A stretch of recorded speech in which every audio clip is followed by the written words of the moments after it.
And we're live. My headphones on weird. And we're live. Retribution's reveal was absolutely hilarious.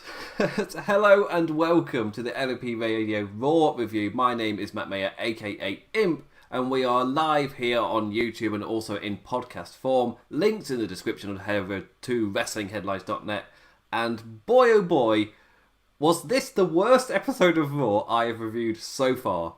By quite some margin. And I just put out a tweet just publicising this show a little bit, and in it I was just saying I've got no idea whether this show will be full of rants or laughter, and I don't know which way I'll swing yet. It'll be one of them, knowing me, be full of giggling, but I mean like properly just as I try to get through my notes. Will it sound ranty or will I have to stop to laugh? It's one of the two. Just a quick sound check. There we go, perfectly fine. Right, let's get bloody to it. So, also before I get into it, you can follow me on Twitter at the Damn Implicat if you're listening on podcast form. That's why if you're on YouTube, it's bloody right there. So, Retribution, bloody hell, I don't even. How bad was this? Jesus Christ. So, Raw overall, I'm just like to give like an overall kind of feel for the show. Was dreadful. There were good things in there, and like Seth Rollins' performance in a segment I thought was a bit odd, but he was good in it. I personally didn't mind like giving a bit of character to, I think is it Aaliyah, the daughter of Rey Mysterio? I suck at names. Aaliyah Mysterio, giving her a bit of character. I'll get into a con on that when I get to it, but giving character to the Mysterio family. And just fleshing out a bit. I like that. There were some other things throughout the show that I did think were fine, but overall, really bad. I really struggled with this show. As I think I said it before, that I'm currently in a state where I'm getting pulled about. I'm not able to just sit and watch the show and type out a review. I'm kind of doing it in bits as I watch a bit, go do a thing, watch a bit, go do a thing. But bloody hell, this was so difficult to get through this show. It's one of those shows where going through the notes, it sounds funny, because in a not in a good way, in a what is this show kind of level.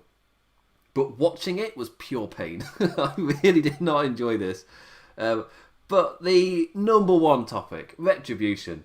I think I did a rant last week about how Retribution absolutely smells. They just stink. The aroma all around them is of a story that doesn't exist. They're making it up week to week, Monday to Monday. There is nothing in that is kind of in place. And this week was so astronomically worse than I'd any thought it might be. Because last week because they did the NXT thing, and I was like, maybe it might be a bit contradictory, but they're 100% right in this week to week. And if they finally picked a direction, at least go with a direction. And I was positive about that they can go somewhere with it.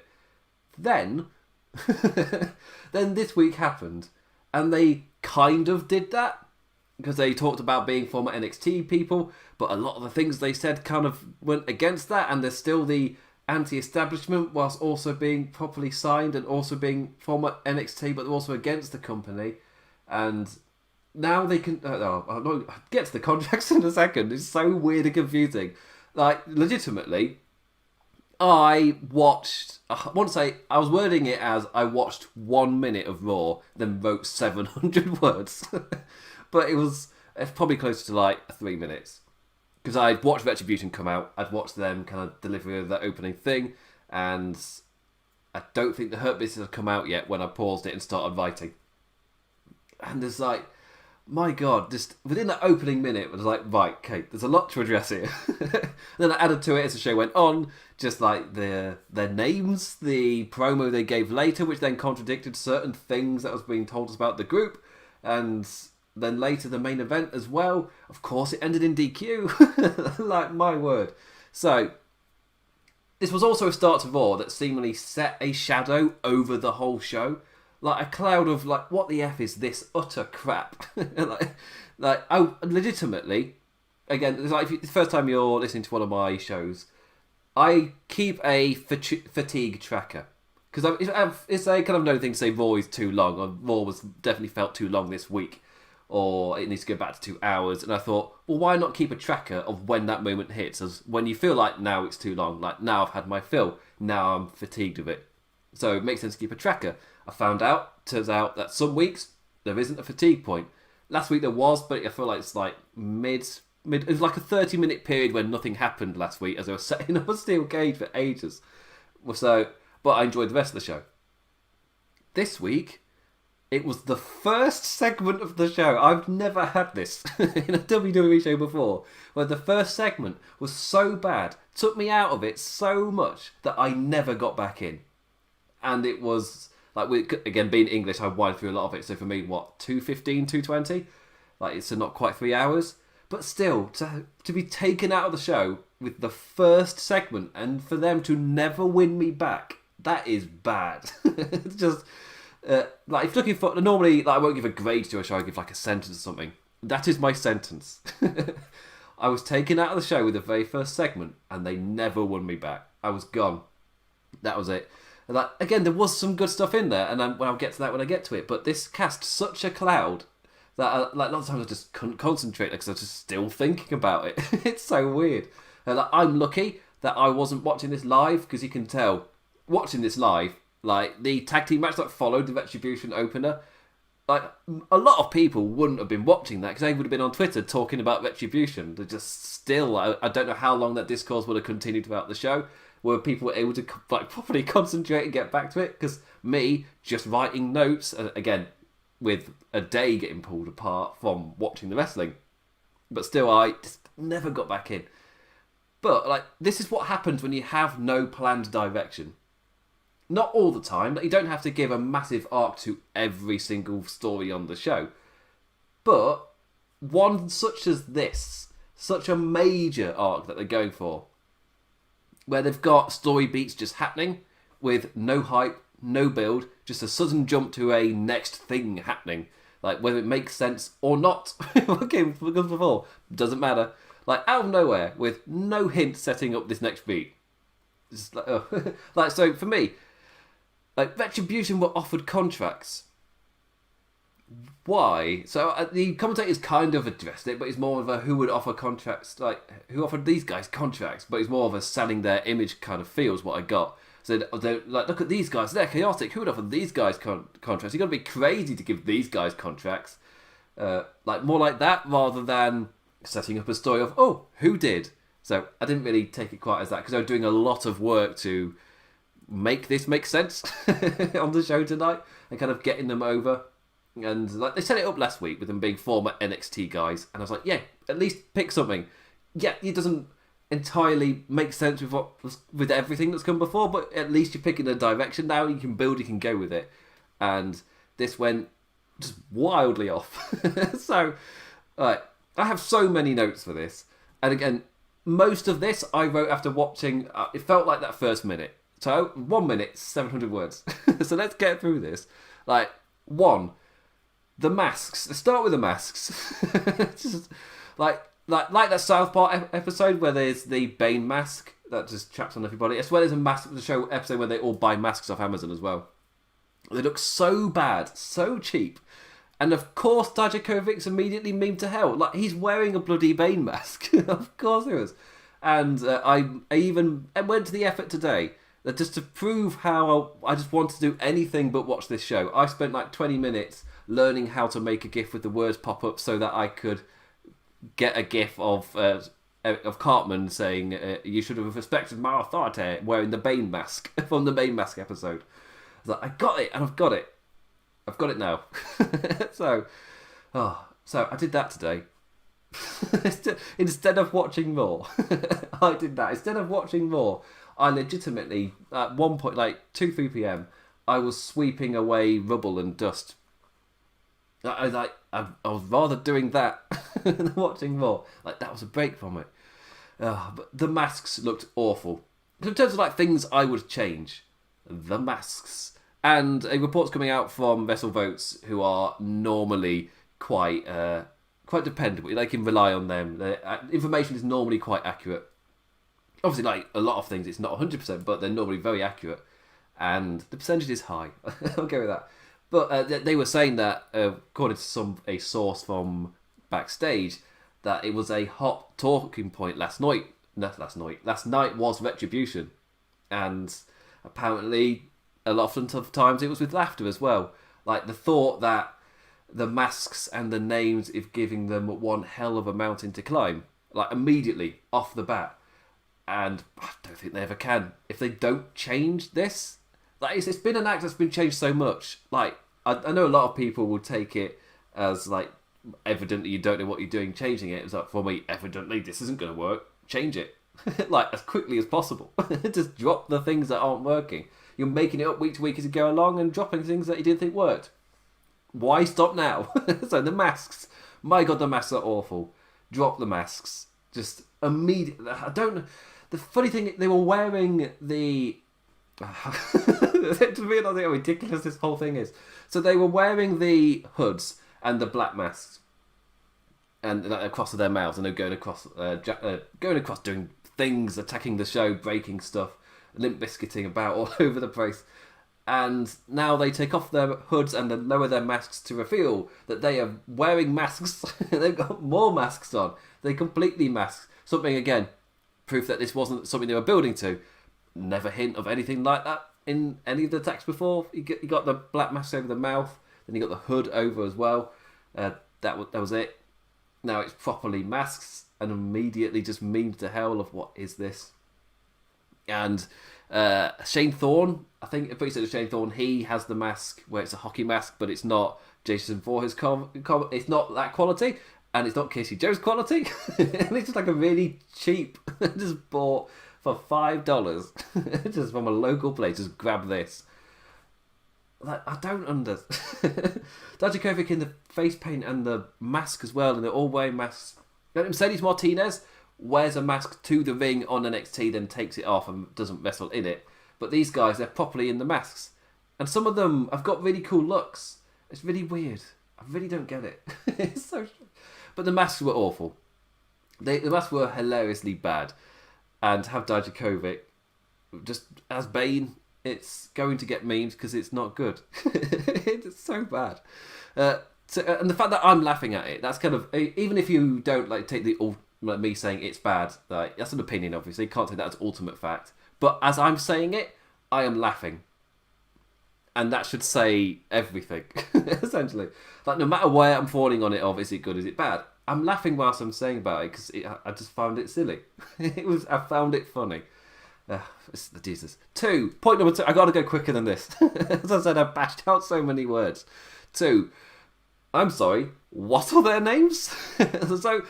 After directly telling us, before I get to the names, after directly telling us that these people are NXT veterans, they are disgruntled NXT wrestlers, they're showing us they are well-known NXT veterans in a way. Like, you see them, like, well, that's Mia Yim, that's Mercedes Martinez. You can tell it's Dijak, you can tell it's Dio Madden. Shane Thorne has got a bigger mask, so I guess he's hidden more, but still... Mercedes Martinez and Mia Yim, they've been featured very heavily on NXT. Like, and we were told these are disgruntled NXT veterans. Then you see them, and they are NXT names that you know. But on the show, we're now also not meant to know who they are and call them Mace, T-Bar, and Slapjack. What the hell? So, I'll at least give a little bit of context. They're the names of tools. Or tool/weapons. Like, Slapjack is the... I guess we slap with it. Yeah. What they call... Santana and Ortiz used one in the Car Park Brawl last week on AEW, so you would have seen one very recently. T-Bar's like a hammer thing, and you know what a mace is. Don't need to describe a mace. But there's a theme to those. But what are you going to call... Like, is Mia Yim going to be called Ratchet? What are the others going to be called? There's Halberd. I don't know how far into the weapons you go. All the old small handheld weapons. I don't... It's so stupid. Especially as they voice themselves as disgruntled NXT veterans. That is in their character from last week. And you build on it that they are NXT wrestlers who are sick of like waiting and they're not going to be left back. It's contradictory. I'll get to my notes in a second with that. But they're not these guys. They're Mace, T-Bar, and that was held off right until the main event. That their names were not revealed until they came out into the ring, and on commentary, Tom Phillips informs us of their names. and the names are hilariously bad. Like it's Teenage Mutant Ninja Turtle side villain, like Shredder's Goons level of bad. Like 90s action flicks, side characters that get killed. Mad Max, the people that Mad Max would kill pretty easily in Mad Max. Like somebody charges that, the people who charge at him and just get immediately wiped out. Like that level, it's so bad. A Borderlands villain, not a boss, just a villain, just a guy who runs at you. That's still in Mad Max world, technically. My God, these are bad. And obviously, it's become an immediate meme. I hadn't even woken up yet, and immediately there's post after post of what's your Retribution name? Your Retribution name is this random thing next to you. It's just, and there's so many people coming up with different names because there's so many bad ones. Favourite one being from Dodgeball, obviously, of Laser and Blazer. That should be the name of Miriam and Mercedes Martinez. Like, the names. So that's the mask and the names. Those two things on top of each other made me laugh so much. How in the hell are they going to make me care about these people? And that's nothing on the performers. In the wrestling itself, didn't really get to do much, but it was fine. It was competent. It was a very brawly affair. They did a brawly affair relatively well in the main event. But there's just the masks and the names are really, really bad. Which I cannot... Like, first impression is quite a lot in wrestling. And this first impression is death. Like, dead on arrival. Like, it's... Because we've seen things in the past that maybe weren't quite working initially, then turned out really well. I guess it's not WWE, but most recently will be Dark Order in AEW, where it took a while, but 1 year later, they are incredibly over. But in WWE, I guess the nearest case I could definitely think of probably be New Day, where at first it was a little bit, I don't know about this group, and it was just a bit, Then they, slowly over time, like, things clicked a bit more, especially when they turned heel. That's when they were able to show character, and that's when it happened. Like, really, as soon as they were able to show character and build like that. So we have seen a group of people where it wasn't quite gelling at first. It was a few months of kind of figuring it out, and then as soon as one thing happened, it took a few months, but they got there, and then they were able to really build them. Retribution, I just do not see that happening with. The hurdles are massive. Like, at least with New Day, it was just a little bit of, you need to... There's tweaks to the gimmick, tweaks to what they're doing to try and make it work. And if you listen to their podcast about kind of that era, I found that really interesting. But like, they at least weren't called Mace, T-Bar and Slapjack. That is a hurdle. My God. My God, is that a hurdle. And like, the best thing is, they were talking about being they're disgruntled and they're no longer going to be willing to be left in the shadows. To like, their NXT kind of gave them a WWE name and just left them in the darkness. Well, no longer. They're now coming out and wearing masks with just as ridiculous names. It's just, so you're still hidden and you're still under a crappy WWE name. That's like, that's not even... I guess I get to the next set of things. I'm already so far into this show. Ooh. As I was writing my notes for the rest of Raw, I was like, do I even need to? It might just even be a complete Retribution rant. But I'll bloody put Randy Orton and Seth Rollins in the graphic. I'll get to them. So, Retribution. Point number 3. As I said, I bashed out so much.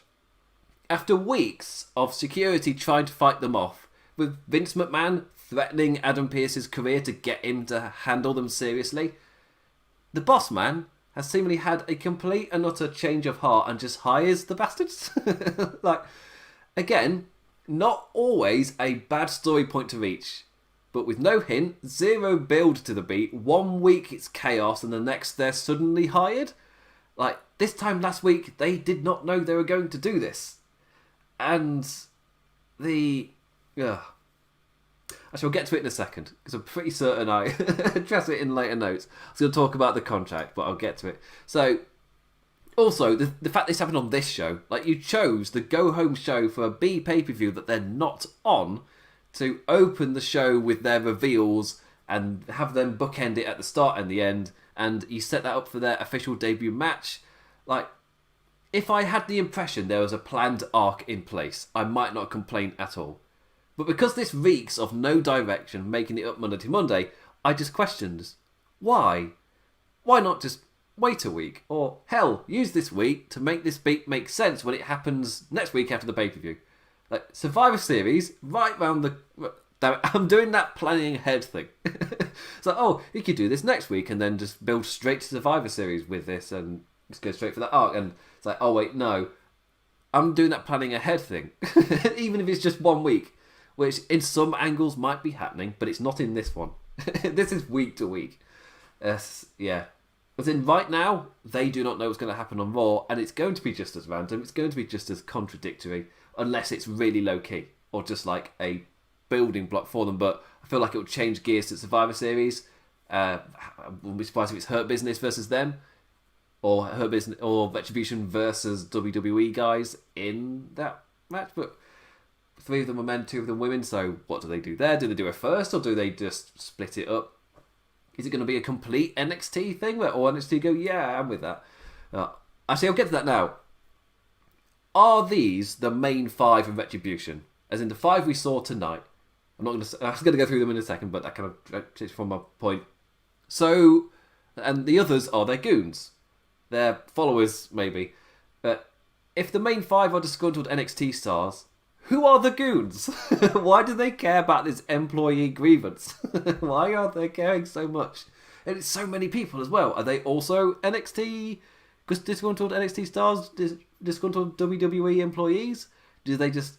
Are these people that hate the WWE system and are here to break it down, to take it down with them?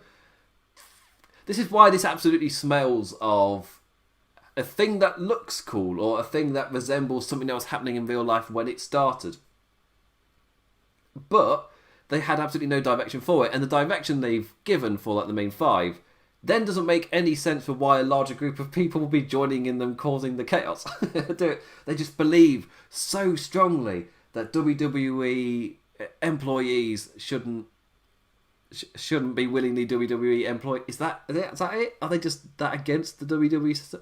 It feels too personal to those 5 people for it to make any sense why these random goons would also be in on it, unless they're just paid. But then that goes against the thing that they're against.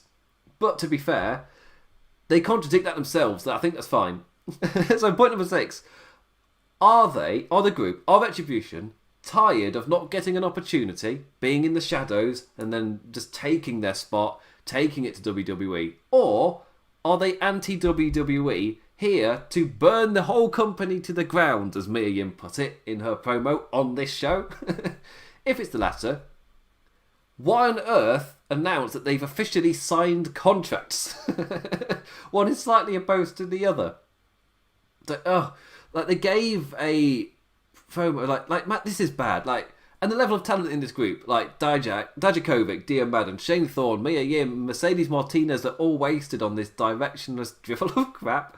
And they gave a promo later, and I think it was Dijakovic who was saying, while others wait out in the cold, like Hurt Business, you line your pockets with WWE's money to pay for your fancy suits.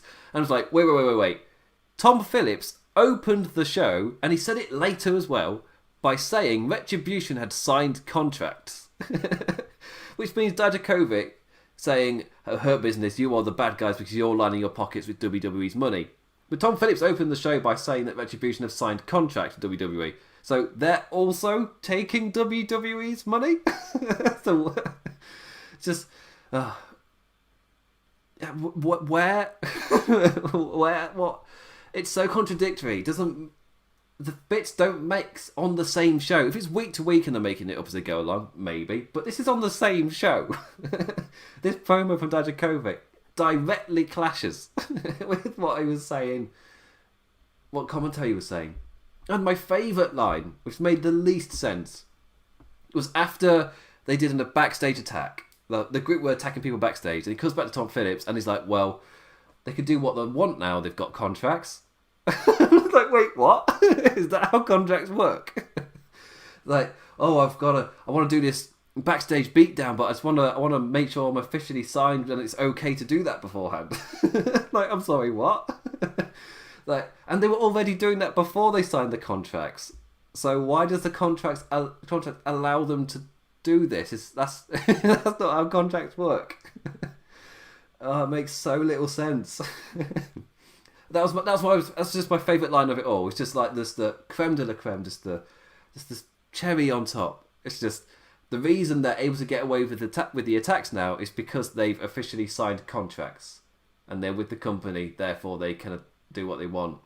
But they were doing what they want before. It's like even just immediately. I didn't put this in my notes. I thought it'd be a bit of a tangent, but I've spent so much time on it. I'm in now with this. Like, just a different order of the same beats might have even worked a little bit.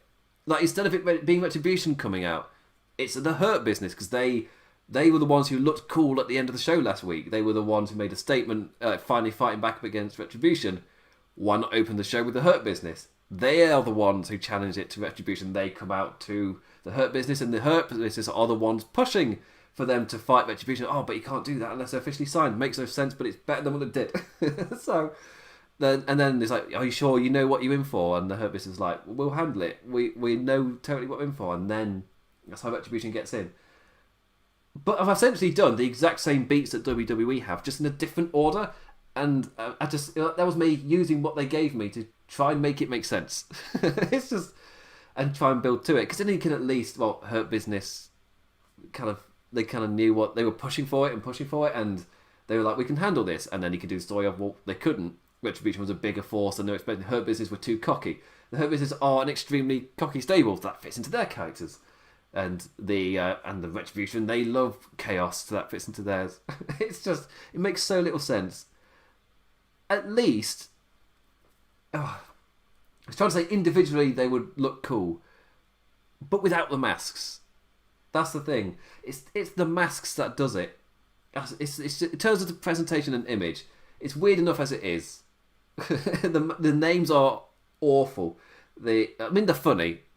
Not awful makes it negative. Like, they made me laugh because they were just like, I'm sorry, what? So the names are funny, which I think is worse than awful. The names are funny. The masks are just cheap looking and kind of just tacky and crap. You put those two things together, that's a massive mountain to try and climb, and it's one of those things where it's with the Wrestle Votes report, or just, I say report, with Wrestle Votes tweet, it's easy to believe, and that's the kind of fact where you're very quick to believe it just because it's so easy to believe, just because that's the general consensus anyway. It's like, yeah, I wouldn't be surprised if that was the case. Like, backstage people were laughing at it going, these guys have got a bit of a mountain, like, right out the gate. Like, this isn't... it is bad. It just made me laugh. The show, but when I said it cast a cloud over the show, I'm not lying. Like, it doesn't get better from here. And I am just going to have to take a drink of water before I get into it. But Retribution, my God. I guess we'll get to the main event as well. Just so I can get to the end of my vanity list and actually get on with the rest of the show. Like, the main event, at the time I was thinking, right, it's got their logos all over the arena, there's no music, they're coming out with the chaos and the a million cuts of the camera, ridiculous names, silly cheap masks, but let's see them in a wrestle. Let's judge them there as well. And it was a very, very brawly style from the three of them. Cedric hitting a handspring on T-Bar, Lashley looking a beast after hoisting Slapjack. I can't even say the name. With the Hurt Business hitting a stride. With the Hurt Business hitting a stride. Oh yeah, Dijakovic. Like, I just want to call him. I don't want to call him T-Bar. I can't be calling that. Dijakovic then hit. I think he hit Dio Madden on the back, he hit one of the Hurt Business on the back who were going after Dio Madden, and that was immediate DQ. It was like, I can't be doing with that, said the ref. Like, I'm sorry. It's such a weak DQ as well. On the end of a really questionable show, the DQ is so weak in a match which is likely to have like little burst outs like that, given who's involved. And you immediately give a DQ for one punch to the back for somebody on ringside. It's a very weak DQ. yeah. I don't really know what more to say. Then the WWE roster came out, and there was a big old brawl, and there were so many camera cuts. I legitimately, until Randy Orton's RKO to Drew McIntyre, I can't tell you what happened. Because I don't know. I didn't watch it back, because I was knackered by this point. I was like, I just want this to be done. Just please, let this show, this pain end. And like, I couldn't tell what was happening. And that's, in terms of filming a thing, and yes, you're trying to get across chaos, if I don't know what's happening, and my feeling is nothing... Again, it's not just the segment's fault that I'm feeling nothing. And I always rant on the camera work, especially Retribution's really brought it to light. Now, I see what they're trying to do, but it just needs calming down a bit. It's too much. And when you just do not know what's happening until it does that karma shot.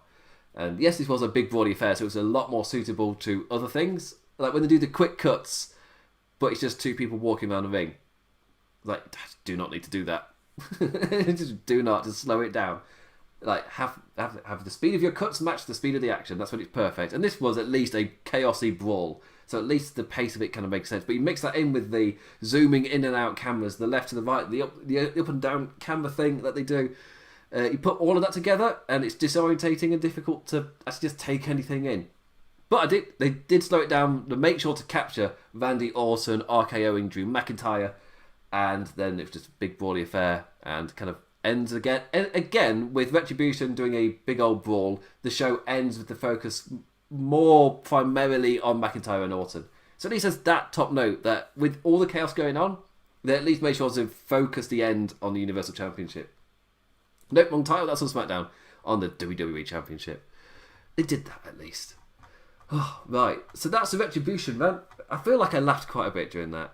I feel that's just like it's an event that just made me feel better getting all of that out. Because it was just so...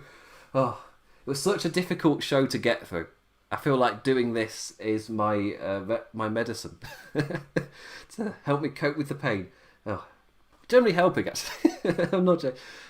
To end the opening segment, by the way, the Hurt Business came out. They challenged him to a fight. Like, I thought you were men. We show that you're boys. That's when the goons attacked, and like, my god, the contrast in factions on display right there. Like, arguably the best built stable in WWE in the Hurt Business, facing easily the worst. Like, one with a build and a direction which is forming really nicely at the time. One is just pure randomness that makes no sense, and on this same show contradicts itself. As I was saying, criticising their Hurt Business for taking WWE's money, whilst it's being openly said that Retribution have signed contracts and will therefore be taking WWE's money. So contradictory. It's amazing. And that's not in a good way. It's bad. After the break, let's get on with it. Let's get on with the show. After the break, La Mysterio Familia. Ray feels so blessed with... and this is just a wee promo for the number one contenders. Tag match up next. We did win. 3 too many S's in that sentence. Angel Garza and Andrade versus Seth Rollins and Murphy versus Humberto Carrillo and Dominic Mysterio. I made notes, but... very dry throat. Personal pain out the way first. The pairing that never ends. 5 months later, Street Profits are still defending against Garza and Andrade. My hype level is absolute 0. I made a joke, it was either last week or 2 weeks ago. I just put 27th times the charm, and that was 2 weeks ago. And at SummerSlam, or was it Payback? They were back to back, I can't remember. Whichever show this title match was on. And they promoted the match, and I remember like my kind of build to it was just saying, again, like really? Like they've lost at every turn, the challengers. And then the pay-per-view, they then went and won. So, well, what's the point? They lost at every turn, and on the pay-per-view, they lost again. And now they're challenging again after like losing constantly. Still getting title shot after title shot in spite of constantly losing and never beating Street Profits. So if they beat them this time, it's kind of like, who cares? They lost so many times. Like, seriously, who cares? Like, the Street Profits are the ones who have been elevated a tad, I guess, but they've got no one to face. And this is case in point that they're facing the same team over and over and over. And like 27th time's the charm of the same team. As for the triple threat tag match itself, this was fun. Difficult to fully get into after the opening segment broke me. Raw Tag Team Champions Ford and Dawkins on commentary, injecting energy into this match that was already flying at such a rate. Andrade and Garza working well against the speed and agility of Carrillo and Mysterio. And then you got the little beats of Rollins and Murphy as well. Our young faces may be too eager to impress, flying all over. They were impressing, but they essentially took themselves out of the match by doing that. After Murphy hit a nice string of offense, Rollins abandons his man, saying he has more important things to take care of. Andrade and Garza capitalise, and the wing clipper to Murphy set us back onto the same pairing we've been seeing for months. I guess it's... At the time I thought, yeah, this could be quite a nice note in the Rollins-Murphy story, like a kind of... just a little spotlight for Murphy, just to be like, this is a consequence of your actions type thing, like a lesson from Seth. That's not what it was, at all. He legitimately went to do something. But it was also a big spotlight on how little WWE cares about their tag scene, once again. And as I noted last week, the reason it's kind of sticking out, like we complained before, but the reason it feels like there's a bigger emphasis on it now is because there's a competitor who really is putting effort and energy into building their tag scene. And you can really feel the difference. And you watch WWE, it's kind of like why would I even watch it? And if I was not doing Aftershock this weekend, I would likely just skip Street Profits and Garza and Andrade. Can't say their name back to back. I would likely just skip it because I've already seen it how many times, over the course of the summer, on how many pay-per-views, and the likelihood of Andrade and Garza winning. And if they do, why would I care? It's just, yeah. Anyway, so at least at that thing. And after that, we got the Retribution promo, which just contradicted everything Tom Phillips was saying in the opening and continued to say throughout the show. Next up, a number 3 segment, Kevin Owens show with Shane McMahon. And in pure WWE fashion, Kevin just calls the beef water under the bridge. It was like a massive thing last year. Now just, that doesn't matter, move it across. So they addressed it, which is like, well, we can't not address it. But also, it's like, past doesn't matter. It's like, case in point that I've said a few times, just in the way WWE works, what you saw before doesn't feed into anything and doesn't matter. Yeah, that's what I'm looking forward to with AEW, because that's something I've predicted they'll do, and I really do hope that they'll go through with. It is that thing of everything does matter, it is in the canon. So, once they're into their second year, which comes this next month, in a couple of weeks we'll start entering that territory, and that's when you can start doing callbacks to the year before, make everything relevant. And that's one of my things that, of course, this first year it's impossible to see until you hit that point of retreading the dates.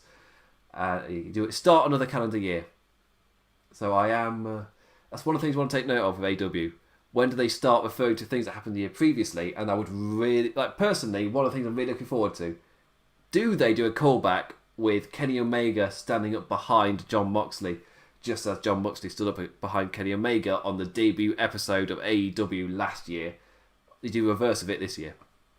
It's like little beats like that, and it's like immediately something I'm just like, that is something I believe AEW would do, and I'm looking forward to seeing whether they will or not. WWE, this thing that happened last year doesn't matter, but we at least addressed it.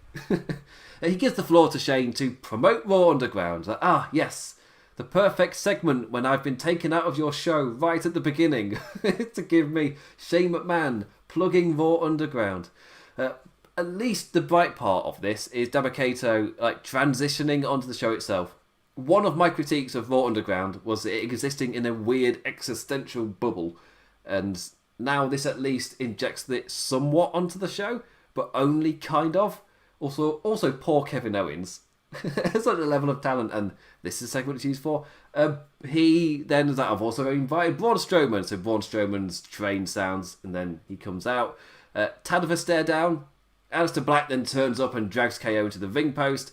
The Dutchman staring down Owens, who's laying in pain at ringside, as we hear Shane and Braun continue to build their match. Like, ooh, Raw Underground, ooh, starts at 10, woo! That's how Shane talks, right?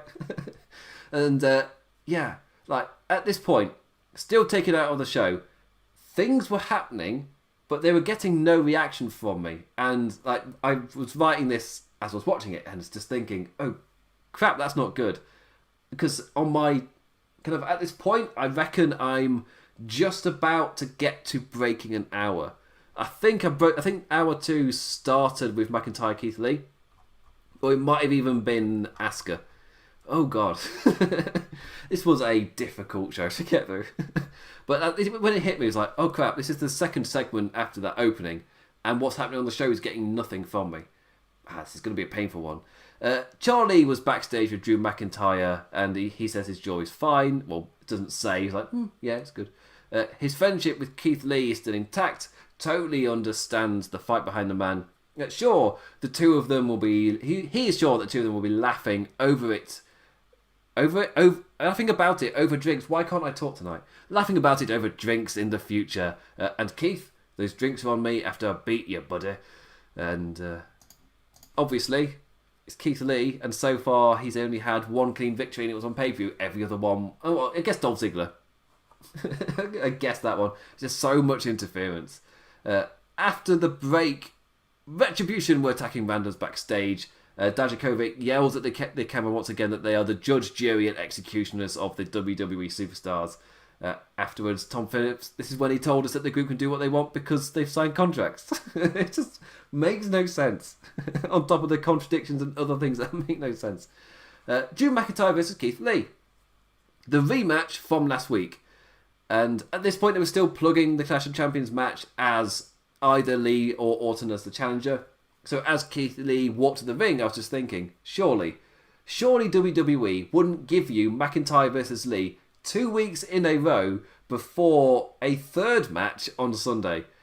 Like me saying I could watch these two again and again doesn't mean give it me every week with no reprieve. Because, again, this match was already building really nicely. Lee and McIntyre in the match itself, slapping strong. Again, the former consciously making the decision whether to continue or not after clocking the champ in his fractured jaw. I like that. Building from last week, we get to see... Because I was praising last week a bit, just saying, if you're going to give us this match, it could be a match on pay-per-view, you give us a decent amount, so it could elevate to something, but don't actually do it, you save that for the pay-per-view. And this, again, it was elevating somewhat, and then hit a big beat of Keith Lee just not... It's like, he's going to have to break through a wall to be perfectly fine hitting Drew in that jaw, and at first he wasn't. And, no matter what Drew says, this match was at least decently setting up that his jaw is a major weak point. Something a certain someone could capitalise upon in a certain title match this Sunday. Keith Lee went for the Spirit Bomb rather than going right in on that jaw, showing mercy was a mistake for the big man, a mistake he wouldn't make again, later clocking him with a series of strikes to the face, telling Drew, this is my chance, I'm going to go in with this. Lee hoisted the Scot up for a Spirit Bomb again. Drew slipped out and nailed the Claymore, and Orton out of nowhere. Chair shots to the back, followed by some targeting of the jaw and a punt to Keith Lee. Orton returning in style before Sunday. Now, I criticise a tad, but I'm really digging the dynamic between these three lads right now. After the match, Randy Orton has the mic. And he's like, of course I was going to be there on Sunday. Why would you doubt me? And he then focuses on the ambulance match, walks over to said ambulance that's been rampside all show. He opens up the doors and cuts a long promo, and again in a show which I've been struggling to get into. And the first match where I'm digging the dynamic here, immediately into a DQ, but at least I'm digging the dynamic. He immediately swings our attention to Orton and gives us a reason why Keith Lee won't be there. Orton gives a really long promo in front of the ambulance, where again, because of the show that's happened so far, I'm not taking in any of this. It felt like it might have been decent, but it was also long. And it was a Randy Orton promo, and this isn't the thing to pull me in, even if it was good. On Sunday, he says he will win his 14th World Championship. At Clash of Champions, he will make sure McIntyre takes another ride in that ambulance. A decent, if not tad, long promo that I certainly would have been into if I wasn't still struggling to get into the show. Schreiber's in the interviewing with Asuka, who gets asked, who is the who's the greater threat, Mickie James or Zelina Vega? She responds in Japanese until Billie Kay comes in and cuts a promo on the ridiculousness on how James and Vega got their shots. Lists a whole load of random people who could contend given the just walk up and ask way of working. Sarah the interviewer, why not Jen from catering? Or even, and Peyton Royce comes in, the two are like, of course we're still friends. Like, just pretend the post-match underground bit and subsequent match the week after never happened. It's like, yeah, we're still friends. So, so never happened. Okay, cool.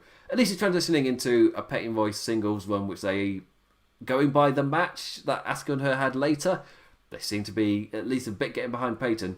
So I am so much more up for Peyton Royce stepping to Asuka than I am Zelina. Like, it feels a lot more like building in the division rather than a kind of throwaway challenger that has no chance and then you move on, which is Zelina, unfortunately.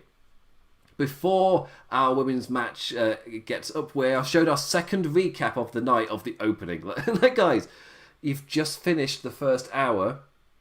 Do you really need to keep re-showing it that often? So, and the time it takes me to get through it, that's hour 1. There's 2 more to go. Jesus Christ. Number 1 contenders match, let's go. Winner faces Asuka at Clash of Champions. Zelina Vega versus Mickie James. Mickie taking it to Vega. The veteran was taking it to Zelina, who was wrestling her smart counter style. Vega's match style works really well at building up her opponent. Sure, they can beat her on strength and size and wrestling talent, but they'll keep getting caught if they can't outsmart her. And that's what happened here. James caught up in the emotion of it, shouting to the crowd before securing her big moment, only for Vega to counter again, this time sending her into the ropes and following up with a backstabber for the win. Not that excited for the match on Sunday, but I do appreciate Zelina's style. Really, it works the best. Bianca Belair was the perfect kind of opponent for Zelina. In that, to beat her, Bianca Belair had to outsmart her, and you saw that happen. And that makes Bianca Belair look like a bigger deal because she was able to do that. This makes Mickie look like a bit of an idiot because she fell for it all. So, yeah. Hurt Business was backstage fighting off some Retribution lads. Cedric Alexander's up next facing Apollo Crews. Then we got a Bianca Belair VTR, where she just embarrassed a lad at the gym over and over. A very modern day WWE thing to show these VTRs 5 months after her debut and sparing usage. Something weird then came next. The 24/7 title. On such a weird show, and then this aired on this super strange, difficult show. Akira takes a referee with him. A referee is also dressed as a ninja into the ocean at the beach, so that they can jump R-Truth on the beach. Before then, he's like, R-Truth is there, he's going to swim with little Jimmy, teaches him about the safeties before doing so. When he spots a shark, he then backs off and runs away, goes to protect little Jimmy as well. Like, run away, little Jimmy, escape. But he drops his title in escaping while shouting, "Shark! Sharknado!" He returns to grab his title with a snorkel so he can go swimming for it. And he's going to bravely jump in when he sees the shark. And, Sharknado 2 finds the title along with a shredded ninja outfit. And that's when he's like, Tozawa got devoured. And never play with sharks, Jimmy. And out they go. And I'm just sitting there going, wait, so is Akira dead? Akira's dead, right? It just hit differently because of the show. The way the show had gone, it's like, this was so strange. It's R-Truth comedy, so at least it had that, and I'm appreciative of the comedy side of wrestling. I don't mind silly things. Again, as I was talking about the NXT review last week with James Boyd, massive fan of Toyo Yano in New Japan Pro Wrestling, really enjoyed the Fandango Febreze. Febreze, I call them Febreze. I can't remember their actual name. And Breezango, there we go. A fan of Breezango, but I liked it when they did their silly kind of coming out as different jobs. I enjoyed that. My brain's turning up to mush after getting through, powering through all of this. Apollo Crews with Ricochet versus Cedric Alexander and MVP was next. I think you just seen something come in. Randy Orton, Seth Rollins on Team Raw for Survivor Series. Or that could be the 2, then what do you do for Retribution? Like, who are they?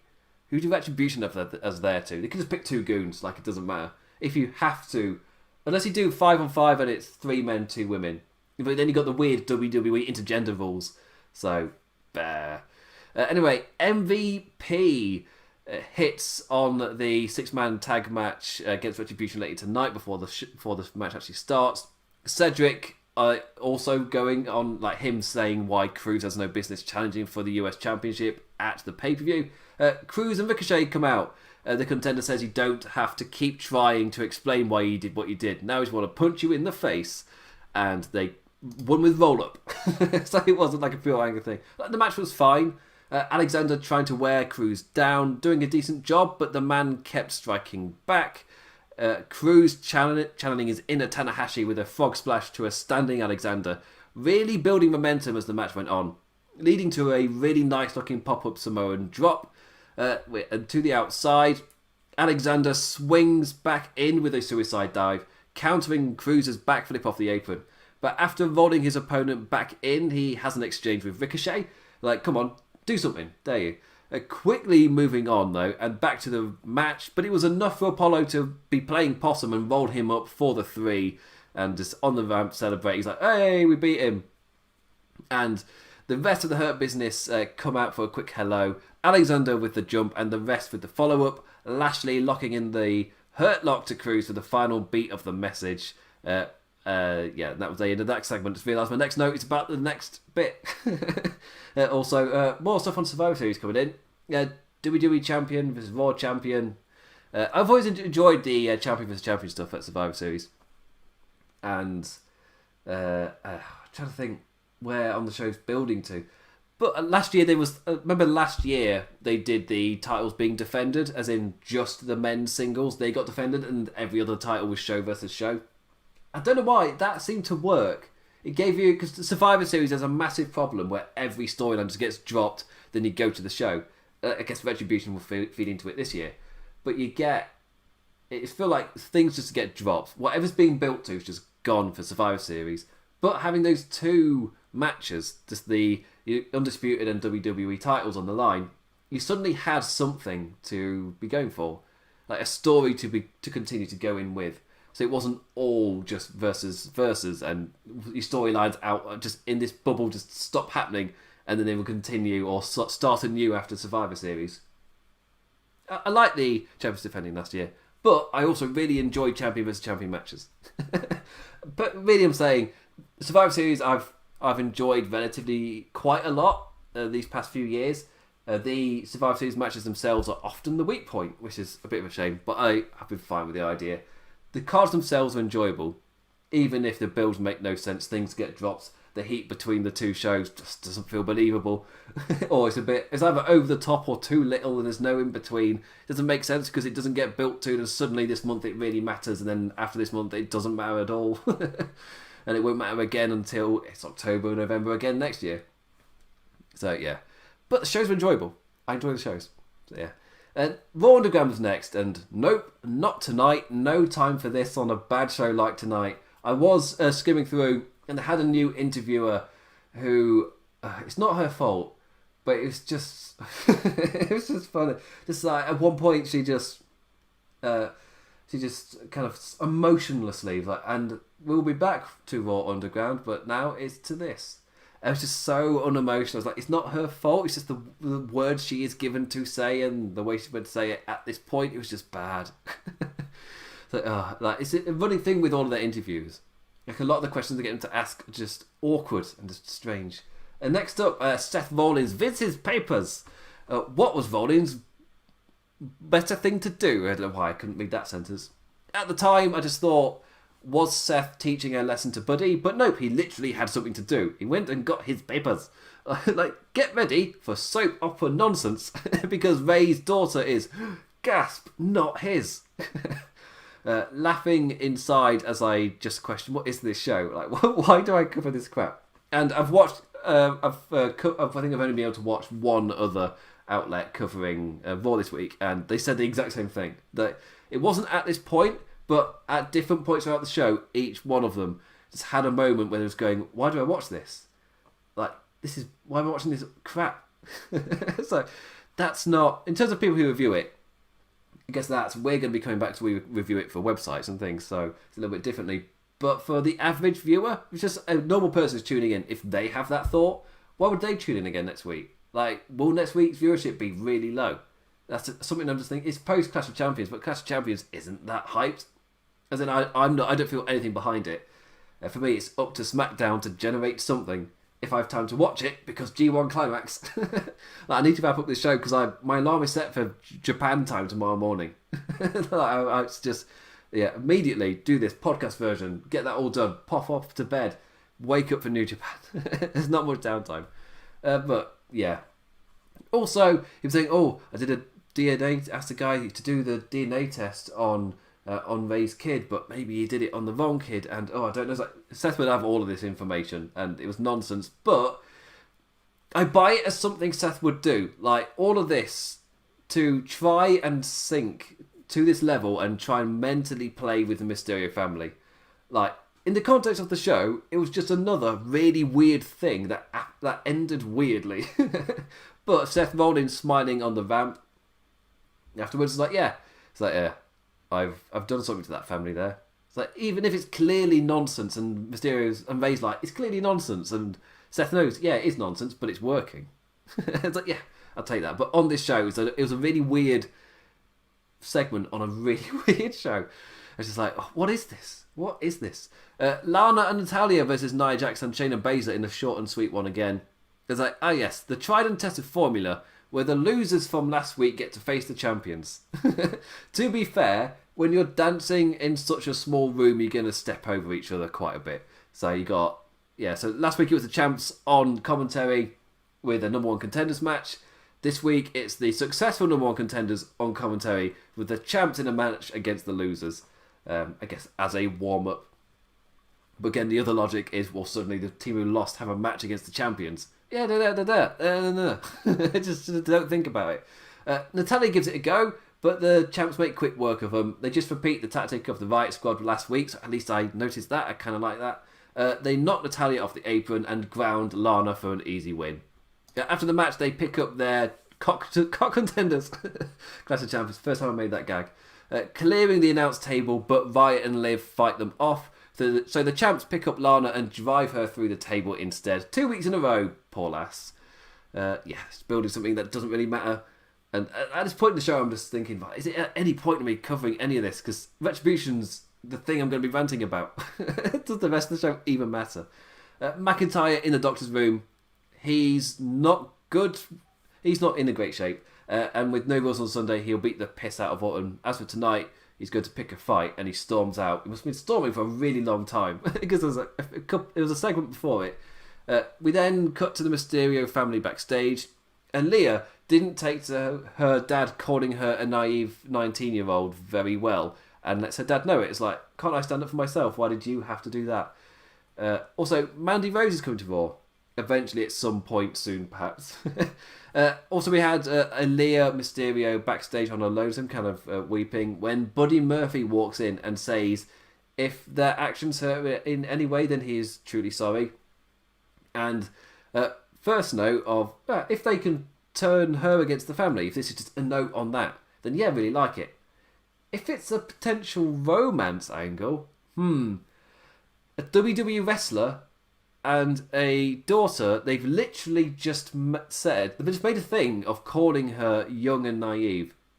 To do that now, like within half a year, within months of speaking out, where we learnt some stuff, to do that now, a little bit tone deaf. To say the least, a little bit tone deaf. But if it is splitting up the family, and even if you use a romance for a little bit, to take Aaliyah from the Mysterio family and turn them against him, it's all a Seth plan. I can work with that. Yeah, we got Asuka versus Peyton Royce. I'm trying to wrap up this show. I think this is the final segment because I've talked about the Retribution main event. Yes, I have. Asuka versus Peyton Royce. I should be cheering at seeing this match. This is something I've been like, elevate this way, do it like this, and they did it. They did it on this show.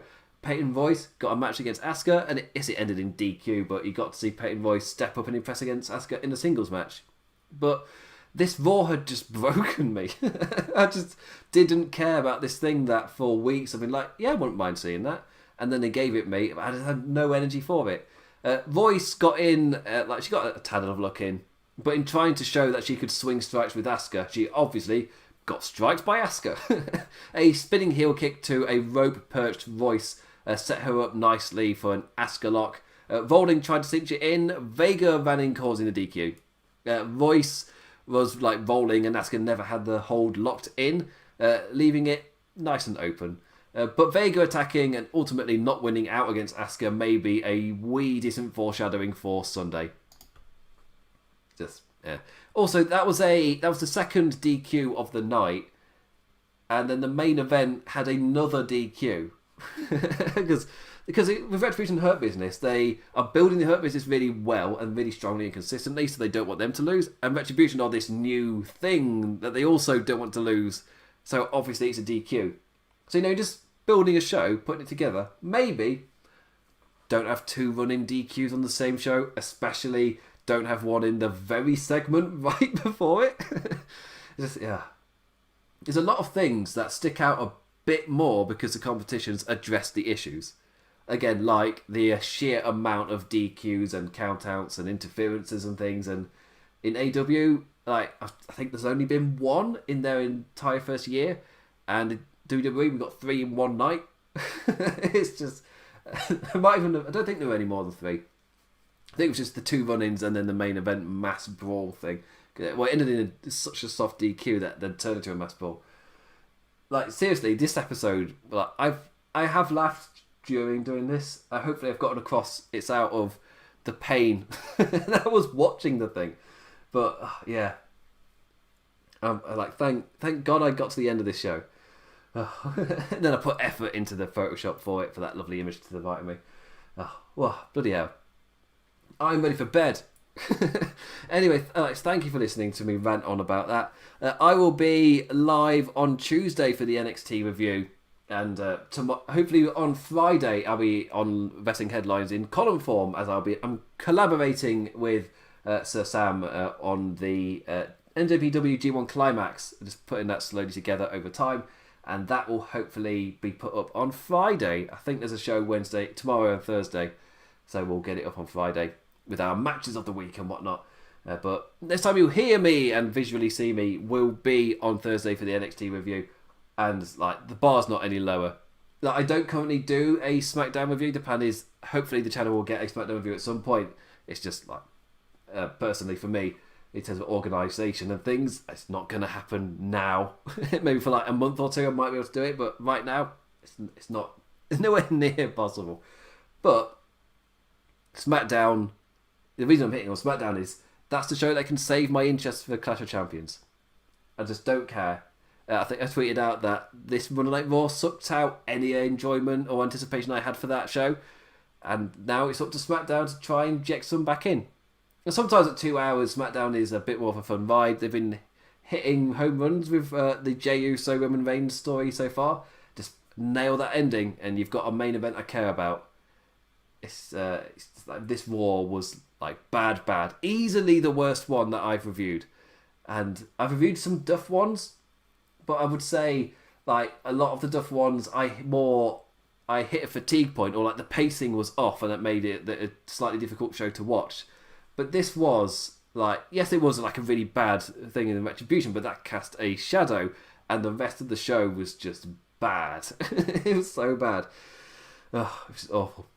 Anyway, I've plugged all my stuff. Go to WrestlingHeadlines.net for your latest news. That's the end of the Raw review. I'm just going to close all my things so I can't possibly tangent onto anything else. So with that, I collapse. What on earth was that show? Hit me up on Twitter at the damn implicat. That's damn as in damn. If you want to ask me any questions or rant itself, what was your thoughts on Retribution? Hit up in the comments below, and I will be. I'll be reading them hopefully at some point, and I will crash. No, I'm going to crash now. Ready for New Japan tomorrow. bounce back for a day of truly awful wrestling into a day of hopefully amazing wrestling. I'm going to get whiplash. Wrestling whiplash. It's going to be real. Anyway, with that, I'll also be live tweeting during the G1 Climax as well. So I'll hopefully. So if you want to join me with that, a quick announcement before I go off air. Everyone happens to see this before. Most people will watch this after after the G1 Climax is aired, but I'm live. I'll be live tweeting with the G1 Climax. If you want to follow me at the Denver Cat. Anyway, go to WrestlingHeadlines.net for your latest news. Join me on Thursday for your NXT review. Read the G1 Climax weekly review on Friday. And with that, what the hell was that Retribution reveal? With that, I bid you adieu. Adios.